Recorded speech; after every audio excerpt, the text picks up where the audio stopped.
Então, revisando,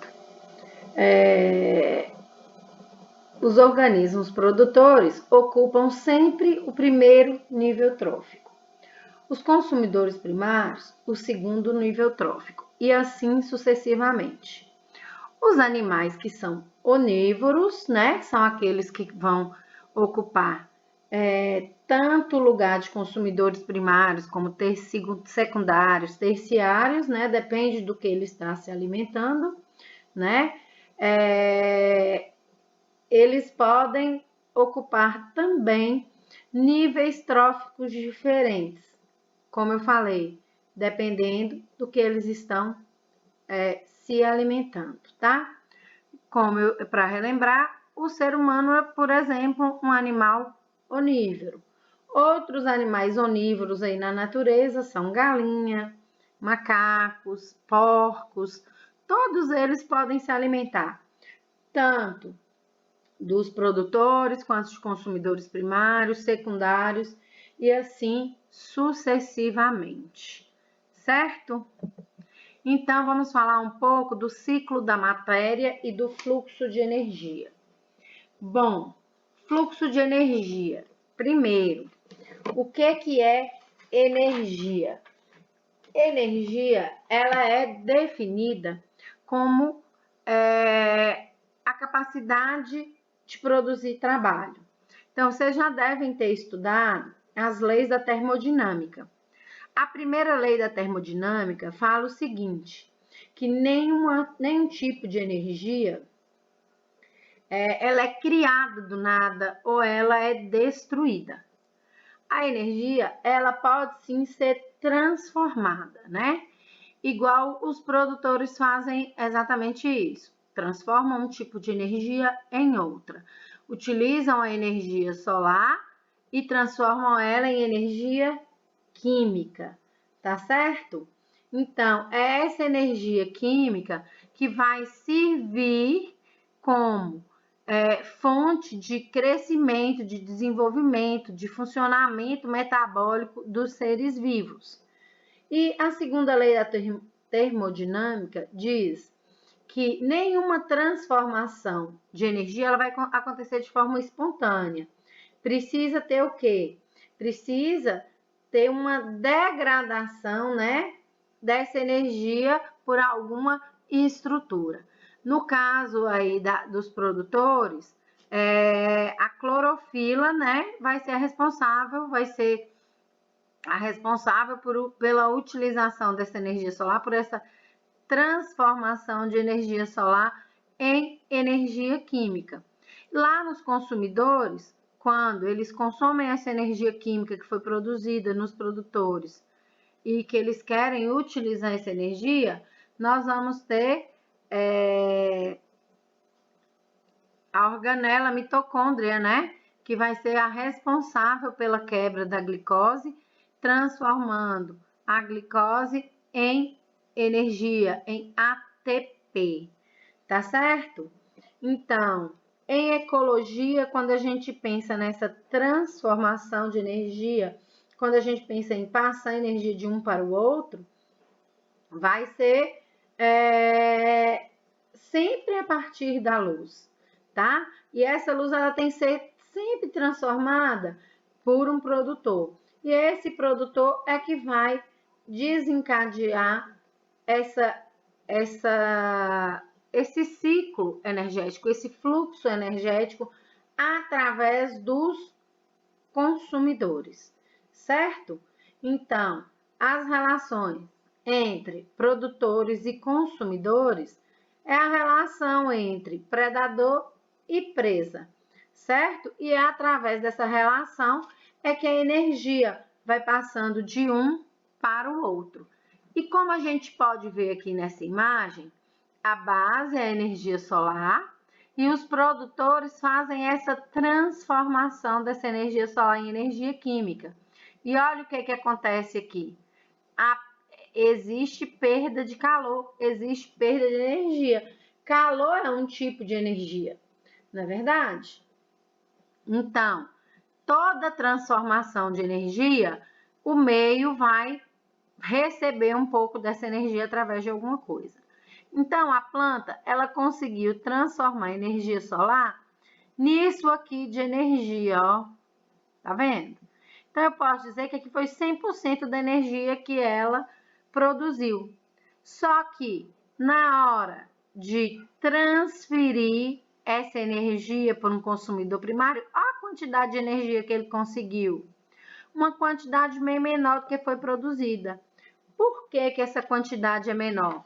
Porque a planta, ao realizar a fotossíntese, ela precisa metabolizar, ela precisa também gastar energia. Então, parte dessa energia, ela vai ser consumida pela própria planta, tá certo? Então, essa energia, ela vai ser consumida pela própria planta para realizar seus processos metabólicos, para crescer, né? Para ter energia para abrir suas flores, para formar seus frutos. E aí, ela armazena uma parte só dessa energia, na forma de amido, principalmente. Essa energia é armazenada nos seres produtores, tá? E aí, quando um consumidor primário, ou seja, um herbívoro, se alimenta daquela planta, ele vai se alimentar de parte da energia que foi produzida, tá? Parte dessa energia que foi produzida. E aí, esse consumidor primário, ele também vai ter calor perdido aqui, ó, para o ambiente quando ele faz isso aqui, porque ele também vai metabolizar. Ele também não consegue transferir para o próximo consumidor, que é o secundário, toda a energia que ele consumiu daquela planta, não. Porque ele também precisa de energia para os seus processos fisiológicos, né? Para a síntese de proteínas, para a síntese de hormônios. Então, tudo isso gasta energia. Então, essa energia que ele consumiu das plantas vai ser gasta, né? Uma parte dela vai ser gasta, outra parte vai ser armazenada. Nos consumidores primários, geralmente essa energia é armazenada na forma de glicogênio, tá? Esse glicogênio fica no corpo do animal como uma reserva para quando ele não tiver alimento, ele poder utilizar. Só que aí vem um consumidor secundário e se alimenta dele. E aí ele vai consumir essa energia armazenada, que é bem menor. Esse consumidor secundário também vai metabolizar, também vai ter perda de calor para o ambiente, também vai gastar essa energia no seu próprio organismo, também vai armazenar uma quantidade menor que vai para o consumidor terciário. Então, é por isso que as cadeias alimentares, elas também não são tão longas, porque daqui a pouco não tem energia suficiente para ser transferida, certo? E é por isso que o fluxo de energia, ele é sempre unidirecional. E ele é sempre, o produtor sempre vai ter a maior quantidade de energia para consumo e a maior quantidade de energia para armazenamento, tá certo?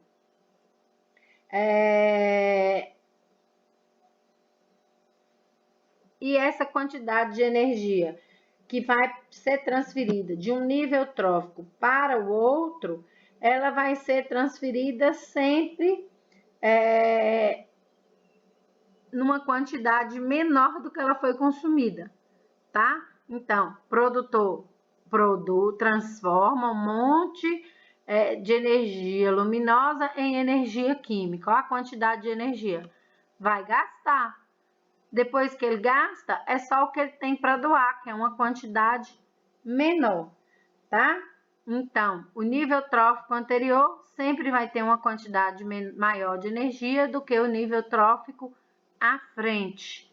Tudo bem? Porque cada ser que está ali naquele nível trófico, ele vai gastar energia no próprio metabolismo, ele vai perder calor para o meio ambiente e a quantidade que ele consegue armazenar será bem menor do que aquele consumiu, tá? Então, o próximo a se alimentar, o próximo consumidor que vai usar aquele como alimento, ele vai ter disponível uma quantidade bem menor de energia, certo, pessoal? Isso. E aí, o que acontece? Como que essa energia volta? Através dos decompositores. Aí vem o ciclo da matéria, né? Quem faz a ciclagem da matéria?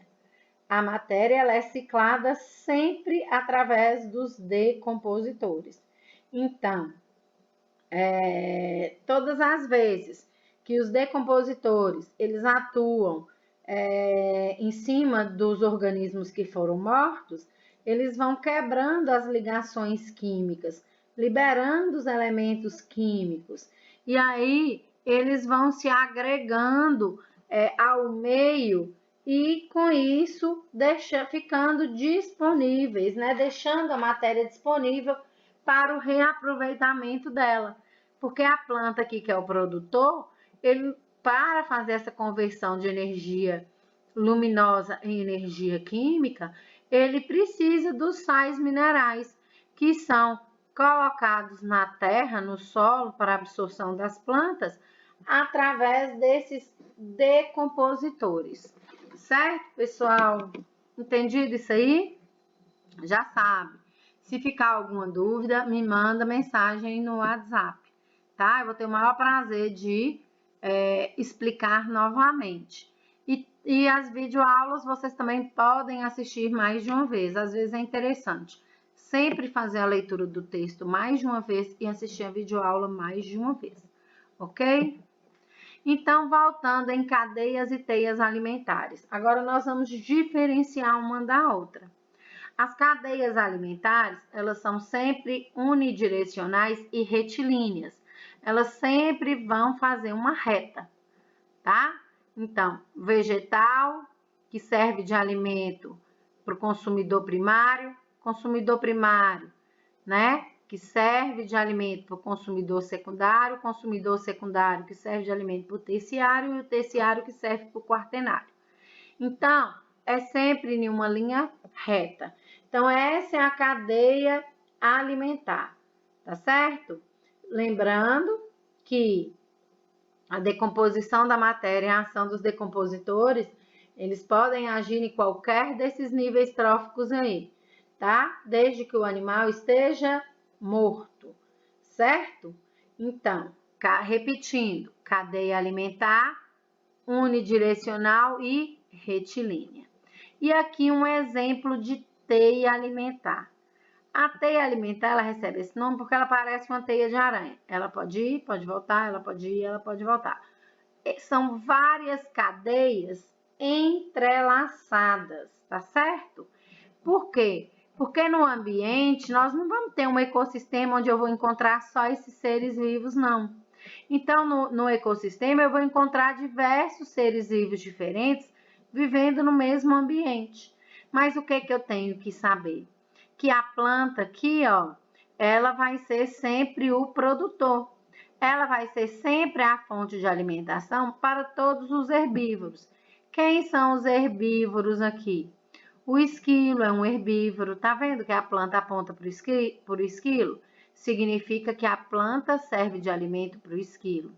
A planta serve de alimento para o gafanhoto. A planta serve de alimento para o lagarto. A planta serve de alimento para todos que vão ter uma setinha apontada para ela. Aqui não tem a setinha, mas ela serve de alimento para a formiga também. Tá certo? Então, a planta é meu produtor está aqui no centro dessa teia, tá? E aí, os consumidores primários são todos esses que se alimentam dessa planta. A formiga serve de alimento para o esquilo. Então, o esquilo é o consumidor secundário, porque a formiga é consumidor primário. Então, a formiga come a planta e a formiga vai ser comida pelo esquilo. O esquilo vai servir de alimento para a coruja. Se o esquilo é consumidor secundário, a coruja é consumidor terciário. Tá certo? Tudo bem? Entendido isso aí? Isso. Então, olha aqui. eu tenho a planta, né? Que serviu de alimento para o esquilo aqui, só que o esquilo aqui agora está servindo de alimento para um puma. Então, planta é produtor, o esquilo aqui está fazendo papel de consumidor primário, porque não tem a formiga, não comeu a formiga, ele comeu direto a planta, ele é consumidor primário. E aí ele serviu de alimento para o puma passa a ser consumidor secundário. Então, dessa cadeia, dessa teia, eu posso tirar duas cadeias diferentes, sempre começando da planta e sempre terminando com um topo de cadeia. Aqui no caso, os topos de cadeia: coruja, falcão e puma, tá? A Carol, e a cobra aqui não é topo de cadeia, não? Não, aqui eu posso ter uma seta dessa cobra, tanto indicando para o falcão, porque a cobra serve de alimento para o falcão, essa cobra serve de alimento para a coruja, tá certo, pessoal? Então, a cadeia alimentar, ela é retilínea, né? Com seres, cada um no seu próprio nível trófico.